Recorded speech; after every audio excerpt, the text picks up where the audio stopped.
The Center for Procurement Excellence is a nonprofit member organization with a mission of educating, promoting, and advocating for better RFP processes. Join CPE today and make your RFPs faster and more transparent. Membership also includes discounts to all of our training and networking events. CPE hosts a variety of virtual and in-person networking and training events throughout the year. Visit our website to get signed up. CPE Speakers Bureau is available for your regional and national meetings and professional conferences. Contact us to learn more. Welcome to Ask the RFP Doctor, CPE's monthly web series where we discuss the latest best practices in procurement and supply chain management.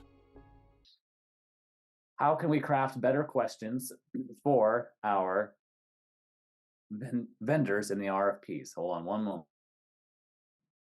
Clear the throat. All right. We're going to dive straight into this topic. And I'm just going to say where this topic came from, just by way of origin story, the superhero origin story, is we get asked this question all of the time here at Center for Procurement Excellence. The question basically goes, how do we ask the right questions or better questions of the vendors when we issue out our RFP? That's the question. So I'm going to put that question right on top. How do we ask the better questions of our vendors? And I think this is where the intent of the question is coming from, but certainly throw it into the chat if you've asked this same question and have additional color commentary on it. But I want to go through, what does this question really mean? What is behind this question that we get from so many procurement professionals? Usually, I think it's a way of saying, what criteria should I be using for this specific RFP? We know that we see lots of different RFPs and project types coming through our procurement shops, and we have that gut feeling of I need to ask the right questions for this RFP, and this RFP is different than the one I did last week, so I want to make sure I'm asking the right stuff of my vendors, right? Make sure we're getting good proposals back in response as well. So I think that's coming from a good place when we get this question. And really the fundamental goal is to make sure we're asking the right things in the RFP so that we're later going to select the best proposal, right? So we can make that informed decision when we're evaluating the different options. I think that's the intent behind that question up top of how do we ask better questions? Unfortunately, where we see this go wrong is in this type of an example where we've got all these questions listed out in an RFP. You can see we're up to 64 questions and counting in this particular example. List this, describe your problem reporting software and tools. That's number 60 there. How's it going to work? Can you have a list of outstanding problems and enhancements and clients viewed online and down? We're asking all these specific things here in this RFP. We're trying to make sure, did we do our due diligence? Did we ask everything we were supposed to ask of the vendors? So we really know that we're getting the right selection decision at the end of our evaluation process. I think that's where this question is coming from, but you're probably going to see a little bit of why CPE can struggle with this idea. When you're at 64 questions and counting, we have to start asking ourselves, are we truly tackling the RFP process in the right way? We're starting to get a little bit burdensome is where I'm headed with the line of thinking here. Orienting you on how the slides are going to go going forward. I was looking this up. You might all remember Clippy. I didn't know that was his name. Clippy. I don't know. It is a paperclip, a he or she, but Clippy it turned out to be the world's most hated virtual assistant. Would pop up on the screen when you opened up Microsoft Office, try to offer. No one loved Clippy. I Googled Clippy to find this image, and all the news stories were about how Clippy was hated. Totally hated. The title here is not my title on this slide. I got it from an article with someone saying why Clippy was disliked. So you all are totally wrong. Clippy bouncing around. The first thing I would do is X out, go away. Yes, I'm sure I don't want to talk to you, Clippy. That being said, here's the CPE virtual assistant. So you got the logo in the bottom left-hand corner, and CPE is going to be offering some commentary throughout the slides here. So these are everywhere you see commentary coming from CPE, that's the CPE Clippy version of offering you some of our thoughts in response to this question. So we were talking about what we think this question means, right? Making sure we're selecting the best proposal. These are all completely reasonable questions and goals within your RFP process. So I just want to state that out at the outset. These are reasonable questions, reasonable objectives, but we're going to take a slightly different approach of what CPE would recommend here. Before I answer what CPE would recommend, though, add a little bit of surrounding context. So this is going to get a little philosophical before we get practical towards the end. So put on your thinking caps. If you were to zoom out and consider just procurement as a whole before we tackle the specific question, and I want you to consider just what the procurement landscape looks like right now. I put 2024 there because it just still sounds so weird. Happy New Year, you know? But there's many headwinds affecting us in procurement right now. If you just think about the profession as a whole, yes, it's difficult to select the best as we have so many different project types, more technologies coming into play. Things are getting more complex, more different. We're probably procuring more unusual things than we've ever procured before as procurement professionals. So that's a challenge that we're facing. Of course, we're always trying to balance what's in the public's best interest when we're doing a selection that's both being fair, transparent, but also being good stewards of taxpayer dollars. You've got workloads. I would probably guess that all of us are busier now than we've ever been before, is what it feels like. Everyone's pretty busy. The volume of transactions running through our procurement groups usually is up, up, up. It doesn't ever seem to go down a whole lot. It seems like there's more and more going on. So we're getting busier.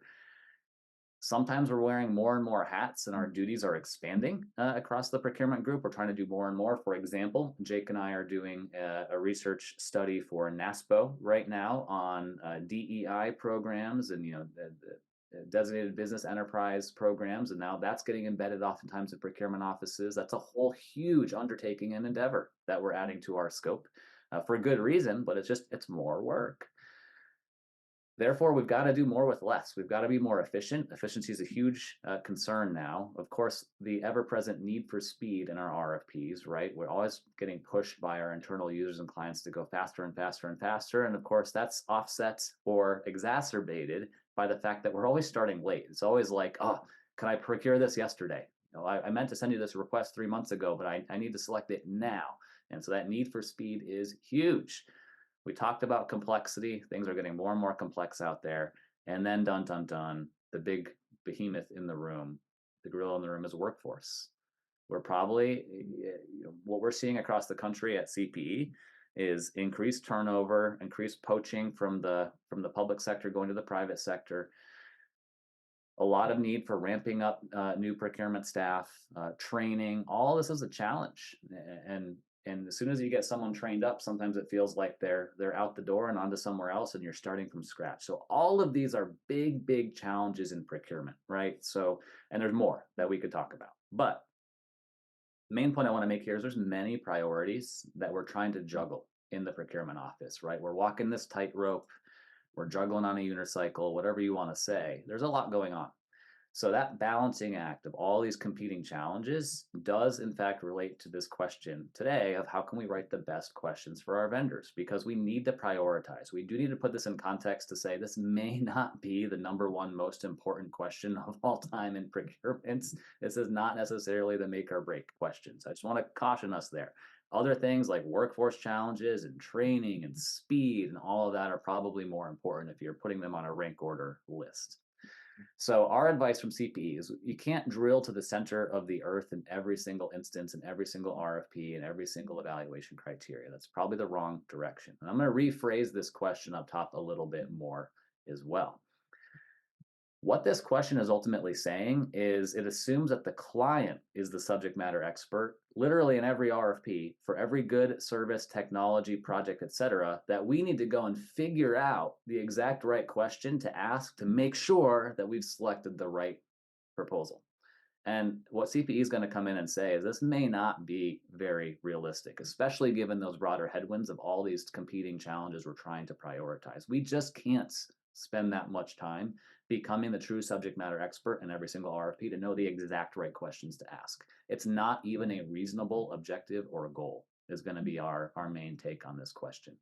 And a few things to help illustrate this is just to remember, when you think about who should know more about that project, that good, that service, that technology, whatever that you're procuring, right? Is it our responsibility as the client to know more versus the industry who's proposing in response? Most of us say the industry should know how to do that work in and out a little bit better than us. So for us to think that, well, when it comes to writing the RFP, we need to know more. We need to know exactly the right questions to ask. We need to be well versed in that technology, that topic, that project to the point that we can ask that exact perfect question. Probably we're off base. Always remember the industry has more experience than us. From a client team point of view, when we're going out to procure something new or unusual or an enhanced technology, we may have never procured this thing before or only one or two times in the past. This is a slide that we use from time to time just to show that our experience in any given project as a client organization, and really the best way to say it is the client team who's involved, like the actual individual people, not the organization as a whole. We have less experience than the vendors who are hopefully doing dozens and dozens of these projects for clients just like you in the last year or two. So we're never going to catch up to that cycle rate and learning that the industry has. So for us to become the subject matter expert who is asking the perfect question for every single project that we solicit, it is not a realistic expectation. It is not our job to figure out which proposal is the best. That's going to sound counterintuitive, but it's not. It really is not our job to figure it out, so to speak. It is the vendor's job to stand out from their competition, and it's our job to build an RFP and procurement experience where the best vendors can stand out and differentiate themselves. And we don't need to come up with the magic questions to make that happen every single time. That's not the way that's going to be the most efficient or even the most effective way to work. So here's our philosophy, back to CPE Clippy.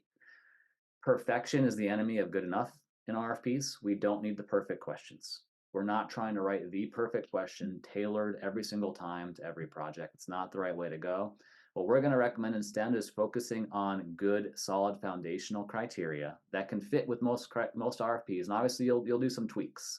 So we're not saying that it's a bad idea to tailor your RFP for every project. You can do that, but you need to have a good, solid foundation, and that's going to be 95% of the battle. So transitioning to some practical tips, hopefully. We're going to recommend general, limited, and repeatable criteria to be the core or foundation of your RFP process, which is the opposite, if you think about it, from what's the perfect set of individual questions tailored to every single RFP going out the door. No, limited, repeatable base set of criteria. In general, we recommend 3 to 5 key criteria. Obviously, you're going to ask about financials. Usually you're going to ask about experience, qualifications, background, and you want to keep that to with maybe 1 or 2 key sub-factors at most. And then you've got the approach or technical proposal coming back in the written submission. And I'd say CP usually recommends a maximum of about 3 sub-factors there. So you're not making this down to like 64 questions. As Lynn said in the chat, your value of every individual criteria at that point gets highly diluted. So you want to keep it pretty simple.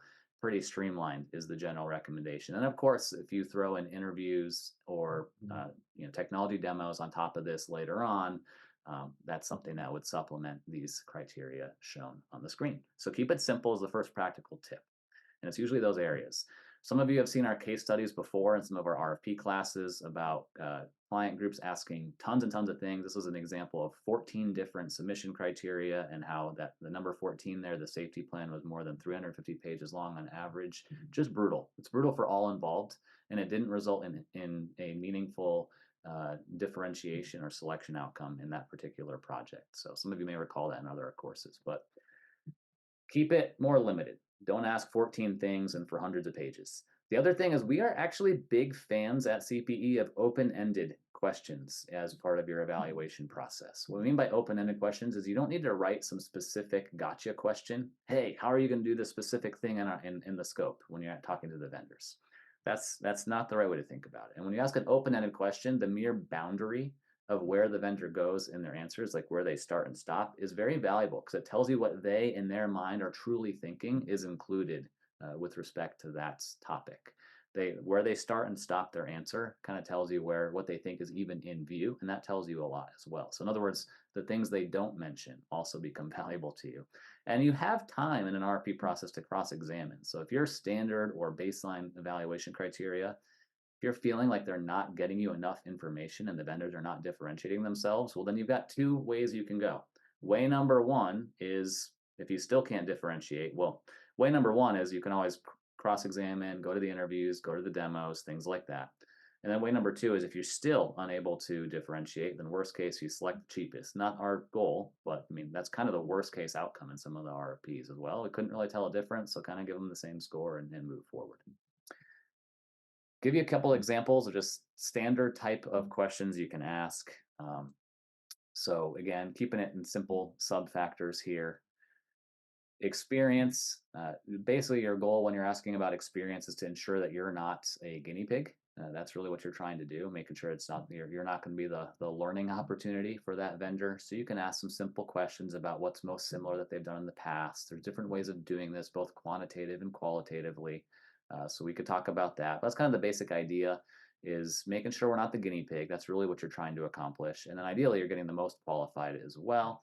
One tip we'd recommend from the CPE Clippy is the more you narrow down to the actual people and resources being assigned by the vendors, the better off your evaluation usually is. Don't think about the company as an overall entity. Think more about the people doing the work.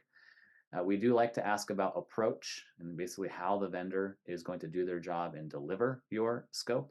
So you can ask things that way. The more you can get the vendors to be project specific, that's going to be better. Another way to express that is try to coach your vendors to pass the copy and paste test, is what we call it. If they can copy and paste their answers and their proposal responses to any other client, then they're not being project specific to you. It's just boilerplate information. That's a nice filter to use. Other quick examples, I mean, you can tie this together with proposal forms. So this would be like a project approach in the upper right-hand side of a proposal form and some simple prompts in the RFP, letting those vendors know, here's things that you might want to consider covering with respect to our scope. So things like that you can do. Schedule, some similar questions there. Stay away from dates and on the calendar. Think more in terms of sequence. Think more in terms of durations and turnarounds. That type of stuff can be helpful too to differentiate approach. We do recommend asking about innovation. You can tee this up in different ways, but asking vendors what they would recommend adding to the scope to create a better outcome and what that might look like, or what they would change or take away from the scope. That way you're grounding them in scope-specific responses, and that can be helpful to see who has really diagnosed your scope and is thinking in the best interest of your project and your organization. And again, doing all this, trying to keep it within some simple criteria and sub-factors, not going too overboard. You don't want to be getting into crazy page count of the proposal. So in summary, it's a lot to say, but to cap it off, one is just perfection is the enemy of being good enough in our RFPs, and it does not help you. When you're trying to be perfect, it will not help you go faster. It will not help you be more efficient. It will not address your workforce limitations and the need for training and all of that. If the approach is every RFP is its own unique specific event where we come up with the perfect questions, gonna have a hard time. Remember, it's the vendor's job to differentiate themselves. Definitely appreciate feedback on trying to keep this fair, transparent, justifiable, but it's their job to differentiate. It's not your job to be the subject matter expert and already pre-know the perfect answers to everything in an RFP for every single project type you have.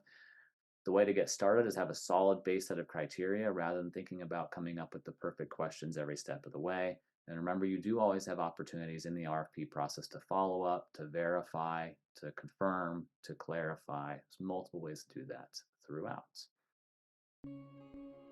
This has been Ask the RFP Doctor, brought to you by the Center for Procurement Excellence.